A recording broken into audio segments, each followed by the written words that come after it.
Hello welcome to Sali kitchen. ഇന്നത്തെ recipe ഒരു Christmas special ആയിട്ടുള്ള ഒരു ഫ്രൂട്ട് കേക്കാണ്. എളുപ്പത്തിൽ നമുക്ക് ചെയ്യാൻ പറ്റുന്ന ഒരു കേക്കാണിത്. ഇതിന് വേണ്ടിയിട്ട് ഓവനോ ക്രീമോ ഒന്നും വേണ്ട.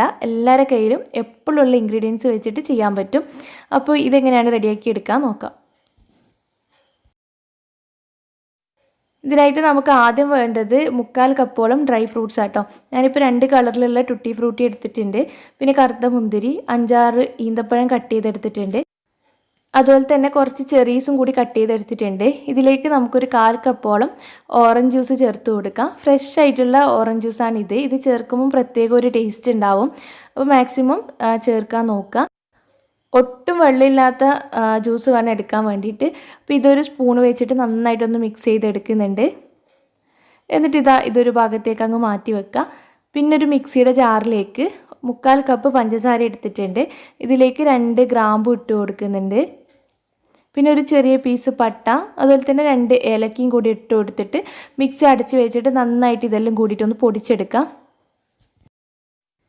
അപ്പോൾ അതും ഒരു ഭാഗത്തേക്ക് മാറ്റി വെച്ചിട്ടുണ്ട്. പിന്നെ ഒരു അരിപ്പയിലേക്ക് 1 കപ്പോളം മൈദ ഇട്ട് കൊടുക്കുന്നുണ്ട്. 1/4 ടീസ്പൂണോളം ഉപ്പ് ചേർത്ത് കൊടുക്കുക. 1/2 ടീസ്പൂൺ ബേക്കിംഗ് പൗഡർ ചേർത്ത് കൊടുക്കുന്നുണ്ട്. ഇതെല്ലാം കൂടിയിട്ട് നന്നായിട്ടൊന്ന് അരിച്ചിട്ട് ഒരു ഭാഗത്തേക്ക് മാറ്റി വെക്കുക. ഇത്രയും പൊടികൾ മാത്രമേ നമ്മൾ ചേർക്കുന്നുള്ളൂ. ബേക്കിംഗ് സോഡ ചേർക്കുന്നില്ല കേട്ടോ. നമ്മൾ നേരത്തെ സോക്ക് ചെയ്ത് വെച്ച ഡ്രൈ ഫ്രൂട്ട്സാണിത്. ഇതിൽ ഓറഞ്ച് ജ്യൂസ് അങ്ങ് പിഴിഞ്ഞ് മാറ്റി വെച്ചിട്ടുണ്ട്. എന്നിട്ട് ഡ്രൈ ആയിട്ടുള്ള ഈ ഒരു ഫ്രൂട്ട്സിലേക്ക് 2 ടേബിൾ സ്പൂണോളം മൈദ ചേർത്തിട്ടൊന്ന് മിക്സ് ചെയ്തെടുക്കുന്നുണ്ട്. പിന്നെ കേക്ക് ഉണ്ടാക്കാൻ വേണ്ടിയിട്ട് 2 മുട്ട ഒരു ബൗളിലേക്ക് എടുക്കുക. ഇതിലേക്ക് 1 ടീസ്പൂണോളം വാനില എസൻസ് ചേർത്ത് കൊടുത്തിട്ട് നന്നായിട്ടൊന്ന് ബീറ്റ് ചെയ്തെടുക്കണം. അപ്പോൾ ബീറ്റ് ചെയ്യാൻ തുടങ്ങുന്ന സമയത്ത് തന്നെ നമ്മൾ നേരത്തെ പൊടിച്ച് വെച്ച ആ ഒരു പൗഡർ ഷുഗറിൻ്റെ മിക്സ് അങ്ങ് 2 ബാച്ചായിട്ട് ചേർത്ത് കൊടുക്കുക. നന്നായിട്ട് ബീറ്റ് ചെയ്തെടുക്കുന്നുണ്ട്.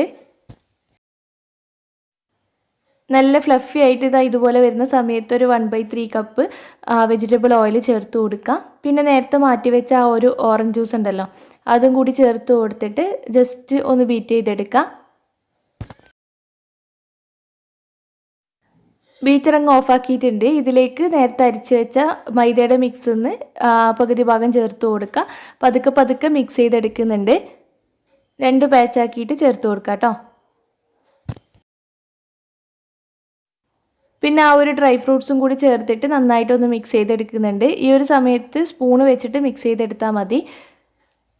അതൊന്ന് മിക്സായി കഴിഞ്ഞ് കഴിഞ്ഞാൽ നമ്മുടെ ബാറ്റർ ഇവിടെ റെഡിയായി. പിന്നെ ബട്ടർ പേപ്പർ വിരിച്ച് കൊടുത്ത ഒരു കേക്ക് ടിന്നിലേക്ക് ഈ ഒരു ബാറ്റർ ഒഴിച്ച് കൊടുക്കുന്നുണ്ട്. ഇതിന് പകരം സോസ് പാൻ എടുത്താലും മതി. താഴ്ഭാഗം നന്നായിട്ടൊന്ന് തട്ടിക്കൊടുക്കുക. ബാറ്റർ കംപ്ലീറ്റ് ഒഴിച്ച് കൊടുത്തതിന് ശേഷം എയർ ബബിൾസൊക്കെ പോയി കിട്ടാൻ വേണ്ടിയിട്ട് പിന്നെ ഇതൊരു കുക്കറിലേക്ക് ഇറക്കി വെക്കുന്നുണ്ട്. കുക്കറിൽ കുറച്ച് ഉപ്പ് ഇട്ട് കൊടുത്തിട്ടുണ്ട്. ഒരു ചെറിയൊരു സ്റ്റാൻഡും വെച്ച് കൊടുത്തിട്ടുണ്ട്. ഇതിൻ്റെ മുകളിൽ ആ ഒരു കേക്ക് ടിന്ന് വെച്ച് കൊടുക്കുക. നമുക്ക് അടച്ച് വെച്ചിട്ട് 30 മിനിറ്റ് നമുക്ക് ബേക്ക് ചെയ്തെടുക്കണം. ലോ ഫ്ലെയിമിൽ വെച്ചിട്ട് വേണം ബേക്ക് ചെയ്തെടുക്കാൻ വേണ്ടിയിട്ട്.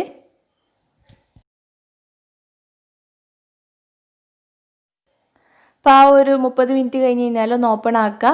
ഉൾഭാഗം എന്തിനോ നോക്കാൻ വേണ്ടിയിട്ട് ഒരു കത്തിയോ സ്ക്വയറോ കുത്തി നോക്കാം കേട്ടോ. ക്ലീൻ ആയിട്ട് വന്നിട്ടുണ്ടെങ്കിൽ റെഡി ആയിട്ടുണ്ട്. നമ്മുടെ കേക്ക് ഇവിടെ നല്ലപോലെ ബേക്കായി വന്നിട്ടുണ്ട്. നല്ലോണം ചൂടാറാൻ വേണ്ടിയിട്ട് വെയിറ്റ് ചെയ്യണം. ചൂടാറിയതിന് ശേഷം മാത്രം ഈ ഒരു ടിന്നിന്ന് പുറത്തെടുക്കുക. ചൂടാറാതെ പെട്ടെന്ന് നമ്മൾ ബട്ടർ പേപ്പർ വലിച്ചെടുക്കുമ്പോൾ കേക്കിൻ്റെ സൈഡ് ഭാഗം ഒന്ന് പൊടിഞ്ഞു പോകും. അതൊന്ന് ശ്രദ്ധിക്കുക കേട്ടോ. ഇതുപോലെ ആയിപ്പോവും. ഞാൻ പെട്ടെന്നൊന്ന് വലിച്ചു പോയിട്ടുണ്ടായിരുന്നു.